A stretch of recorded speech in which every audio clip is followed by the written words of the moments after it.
Secara geografis, Indonesia terletak di daerah Khatulistiwa dengan morfologi yang beragam dari daratan sampai pegunungan tinggi.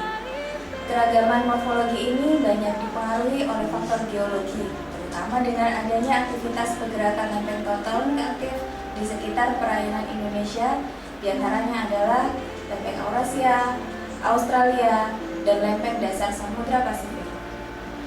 Pergerakan lempeng-lempeng tektonik tersebut menyebabkan terbentuknya jalur gempa bumi, rangkaian gunung api aktif, serta patahan-patahan geologi yang merupakan zona rawan bencana gempa bumi dan tanah longsor. Mengingat tingginya resiko bencana alam maupun non-alam yang terjadi di Indonesia dan luasnya daerah Indonesia dan terpisah dari pulau-pulau, maka fungsi komunikasi menjadi sangat penting. Salah satunya dengan membangun sistem informasi yang efektif dan efisien.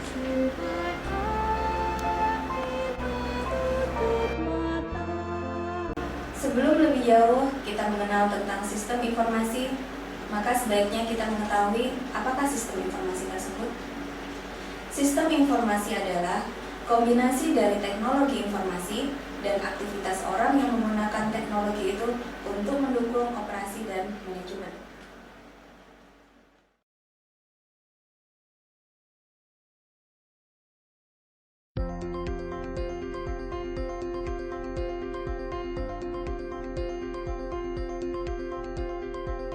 Karena kebetulan saya sakit, opname di rumah sakit, ya saya nggak tahu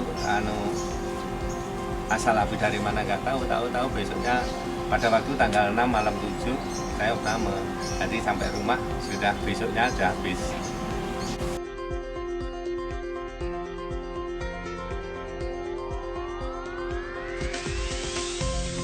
Jalur informasi belum ada, itu memang sini juga prasarana untuk pemadam ataupun apa juga masih nihil, sini nggak ada. Untuk evakuasi ini juga masih susah, masih jalannya rumahnya juga rapat begini.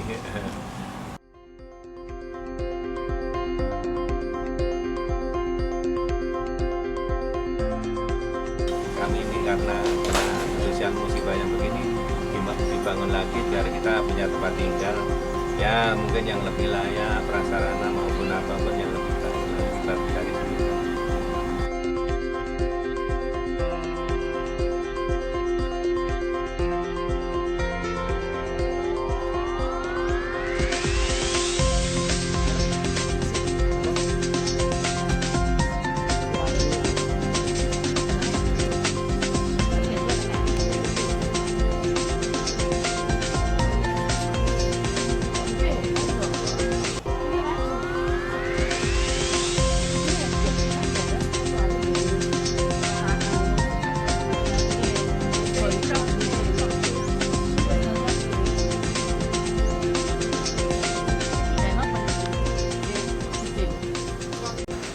Kemudian, bagaimana sebuah sistem informasi bencana di Indonesia?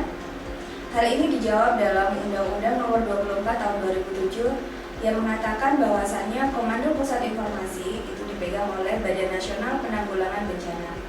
Kemudian dari BNPB memberikan informasi kepada media massa.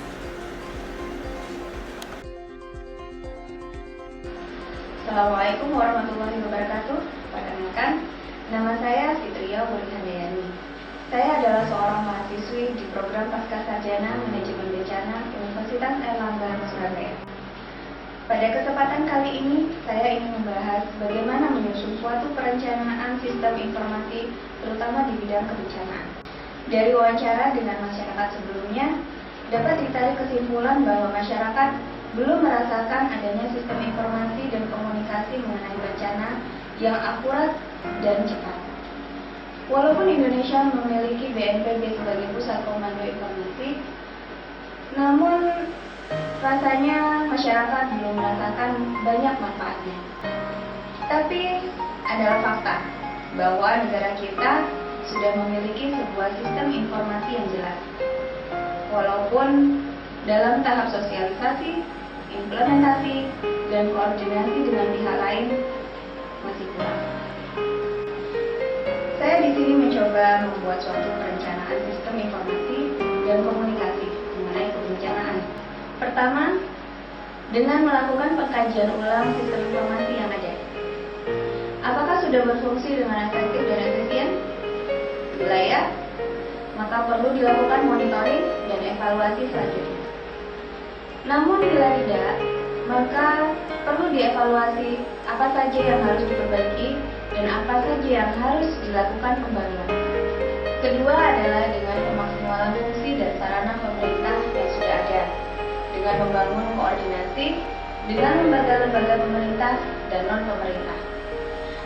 Sebagai contoh adalah dengan BNPB, BMKG, Kementerian Kesehatan, TNI, Polri, Kemenkominfo, Pemadam Kebakaran, Dinas Pekerjaan Umum, LSM, media, dan lembaga terkait lainnya. Ketiga, dengan memaksimalkan media cetak, televisi, ataupun dengan internet sebagai media penghantar informasi bencana.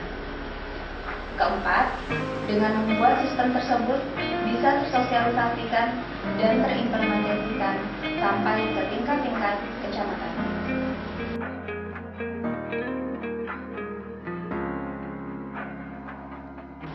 Ada beberapa ide yang muncul dalam pikiran saya mengenai bagaimana contoh implementasi dari sistem informasi dan komunikasi kebencanaan di negara kita.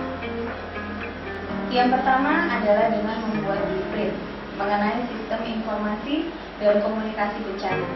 Kemudian kita buat sebuah kota percontohan atau desa percontohan atau kampus percontohan mengenai aplikasi dari sistem informasi bencana tersebut.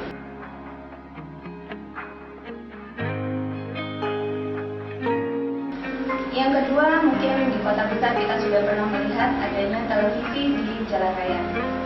Hal itu bisa kita manfaatkan dengan maksimal dengan menambah informasi mengenai kondisi jalan raya, sosialisasi peraturan-peraturan pemerintah yang baru, informasi cuaca, ataupun informasi bencana tentunya.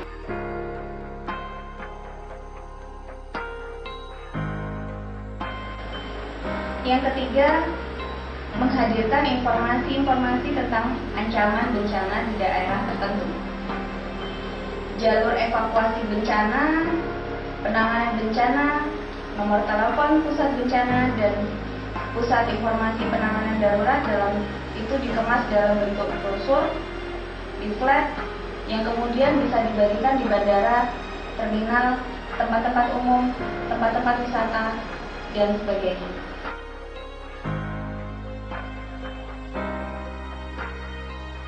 Keempat, dengan membuat tanda-tanda seperti rambu-rambu di jalan raya, tapi itu berisikan tentang daerah yang rawan bencana dan jalur evakuasi penduduk.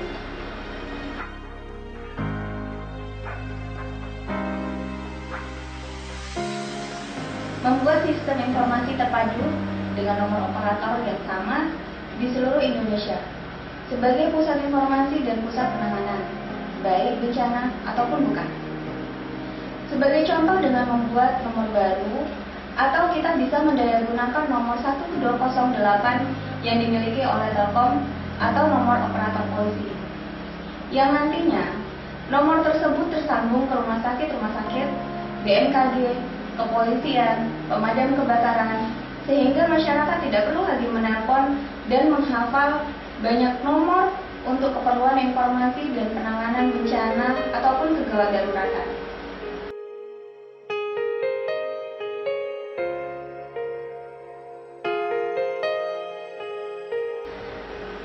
Semua contoh kegiatan yang saya sebut di atas itu adalah membutuhkan koordinasi dengan semua pihak dan tidak dapat terlaksana dengan maksimal apabila ada satu komponen yang tidak dapat bekerja sama.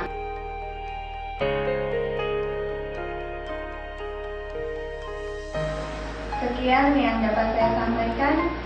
Mudah-mudahan dengan adanya tugas ini dan sedikit presentasi saya ini dapat membantu dalam memberikan wawasan tentang sistem informasi di daerah bencana atau mungkin untuk membangun